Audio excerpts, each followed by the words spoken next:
This is Paintopia, and this is going to be the first of a series of little videos that we're going to be making to introduce you to the art of body art. I'm Kat Phillison. I'm Gracie. I'm Jenny. And we are sort of one of our dream teams, aren't we? We do work together quite a lot body painting professionally, and of course Jenny is the director of the Paintopia Body Painting Festival. Gracie models professionally as well, and is one of our favourite models for body painting. And I'm a full-time artist myself, and I mainly body paint and face paint. Right, so what are we going to say? Should we tell them what we're doing today? Yeah, today we're going to be doing a tutorial on Bond Girl. So we're going to be creating a Bond Girl look, which is the infamous gold Bond Girl, on Gracie. So it's pretty simple just to say that it's pretty much head to toe gold, but there are lots of different gold products on the market that are suitable for body painting. So we're going to be talking you through some of those products, how to use them, and hopefully dispelling the myth that you completely suffocate if you're covered head to toe in gold, because with the products that we use you will be absolutely fine. Yeah, luckily for me. I'm going to add that is one of my one of the things I get a bee in a bonnet about, because I've even had professional artists ask me about that. I used to be a biology teacher. I shall drop right in there.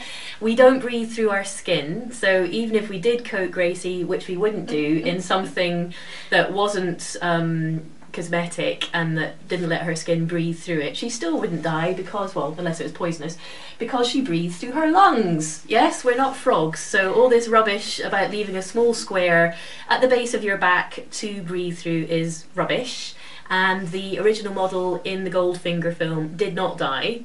The actress, that was another one that was going around. You can Google it, it's an urban myth. So what we're going to be using is cosmetic metallic powder with a matching mixing liquid. If Jenny wants to grab one to show you. I can indeed. We're going to be using our favourite mixes. As we said, there are lots out there on the market. Camera.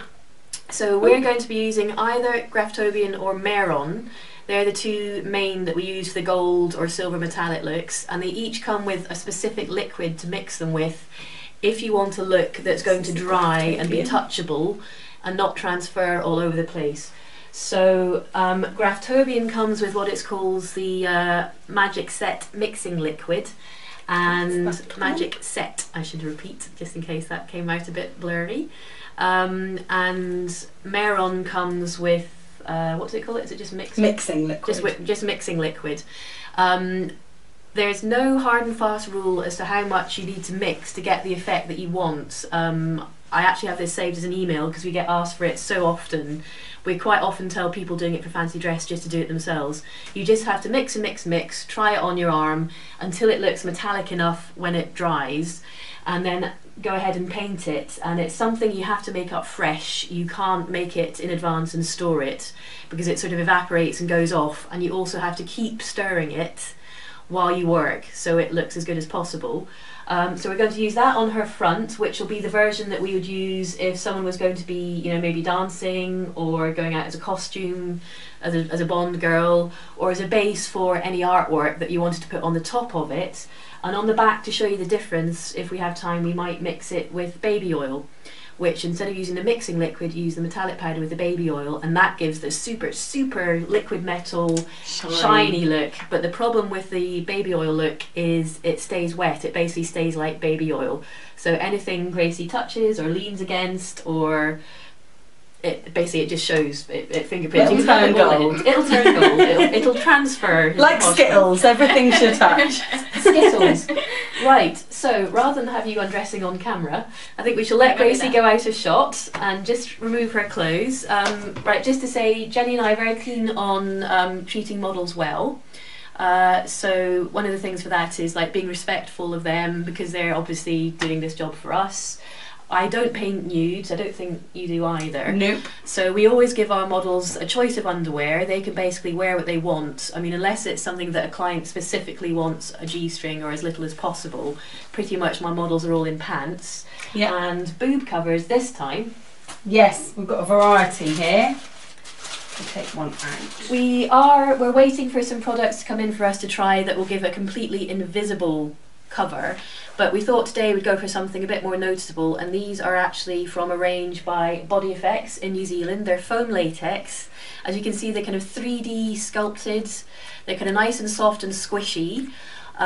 We love them. They do lots of different designs, from roses to there we go, from roses to armour to whatever, but we went for the abstract swirlies because we'll maybe do something abstract swirly afterwards if you'd like to come back in, Gracie.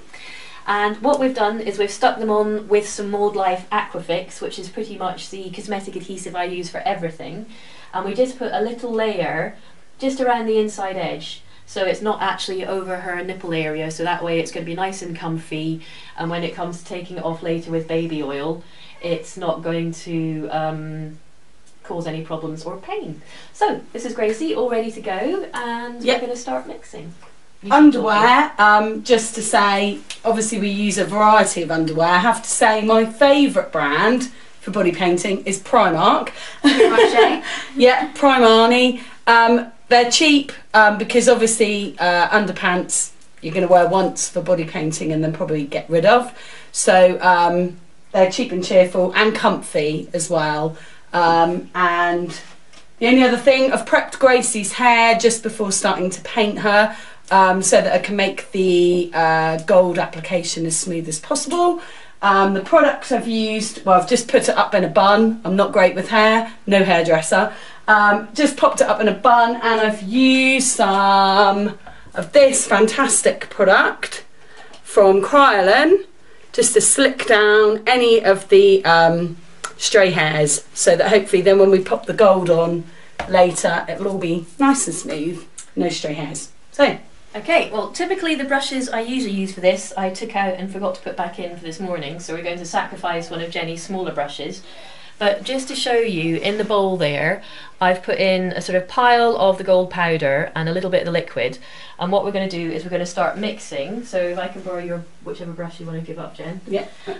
Generally the kind of brushes I use for this are the very wide, very thin flat ones that looks like a miniature version of a wall painting brush, if you know the ones I mean. You tend to get them in packs of 3 in places like the Works, and I kind of would suggest something like that because it covers fast. They're quite cheap, and basically you're not going to be able to use these brushes for anything else except gold, because no matter how you wash this it will. Yeah, same as the pot. We always use the same pot. Yeah, you can see this pot has been scrubbed and scrubbed, but although this product does come off well off the skin, it does tend to stain anything else, which we should mention. Yeah, I'm going to try and be very careful of Jenny's floor coverings. It's very, very drippy and very runny. Right, so I'm just, it's kind of like mixing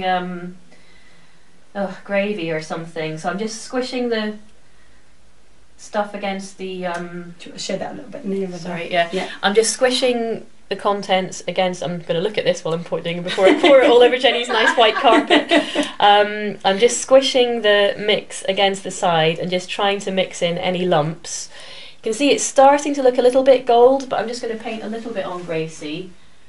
And it's kind of goldish, but I think we could go golder. If you give me a wee bit more of each, Jenny, please. Yeah. And I'm afraid half of this job pretty much is just mixing. So you can see that is starting to make it look shinier in the mix. Is just mixing until you get it looking as mixy, as gold as you can. Gosh, I can't. As mixy? As mixy as you can. New multitask, honest. Yeah. There's lots of random words we'll probably make up as we go along. Yeah. So if I put that stripe underneath there, so you can see if you step out the light we set, Jenny, and you twist towards the... Yeah, it's looking a wee bit golder. Shall we start with that if you want to start? Yeah. I'll go and grab one of my brushes to sacrifice. And basically this is all about welling it on and getting good coverage, because you can see it's covering really well, it's really opaque, but if we hadn't mixed it enough, you'd see almost kind of like grey patches.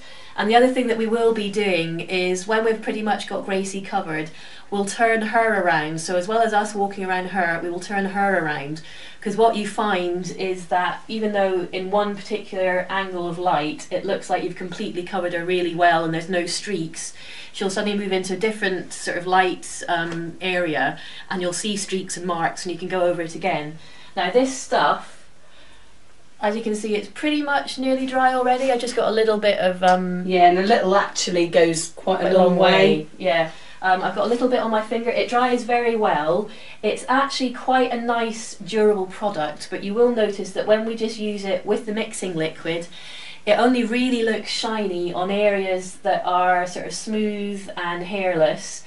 So the places it'll look really shiny will be like